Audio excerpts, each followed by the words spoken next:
नमस्कार. आज आपण या अशा ग्रहाबद्दल बोलणार आहोत, जो कलियुगाचा राजा आहे. येस, राजाच म्हणू शकतो आपण त्याला. कारण की प्रत्येक कार्यामध्ये त्याची इन्व्हॉल्वमेंट आहे. म्हणजे राजकारण घ्या, तुमचं सोशल मीडिया घ्या, त्यानंतर कुठलंही डिजिटल मार्केटिंग घ्या, कॉम्प्युटर्स घ्या, सगळ्यामध्ये त्याची इन्व्हॉल्वमेंट आहे. आपल्या करिअरसाठी खूप महत्त्वाचा ग्रह आहे. परत आपल्या आयुष्यामध्ये ज्या काही उलथापालथ होतात, त्या ह्या राहूमुळे होतात. बरोबर? आता हा राहू म्हणजे चांगला प्लेस नसेल आणि समजा तो जर सूर्य चंद्राबरोबर असेल, तर तो स्वतः तर वाईट असतोच. शिवाय तो सूर्य आणि चंद्र याला ग्रहण देखील लावतो. दुसरी गोष्ट की मंगळ त्याच्याबरोबर असेल तर तो अंगारक योग लावतो. गुरूसोबत तो तुम्हाला चांडाल योग क्रिएट करतो. म्हणजे बाकीचे ग्रह पण तो दूषित करतो. तर अशा राहूला आपण आपल्या फेवरमध्ये घेण्यासाठी काय करावं? सोपा उपाय आहे.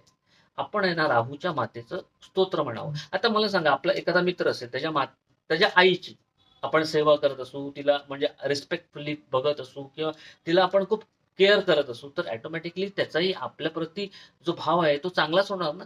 सेम इथेच आहे. हेच सूत्र तिथे लागू पडतं. तुम्ही राहूच्या मातेचं स्तोत्र पठण करा आणि रोज वाचत जा. अगदी सोपं स्तोत्र आहे आणि कुठे पुस्तकं वगैरे शोधायची अजिबात गरज नाही. तुम्ही ChatGPTवर जा, सरळ आणि साधं लिहा की राहूच्या मातेचं स्तोत्र.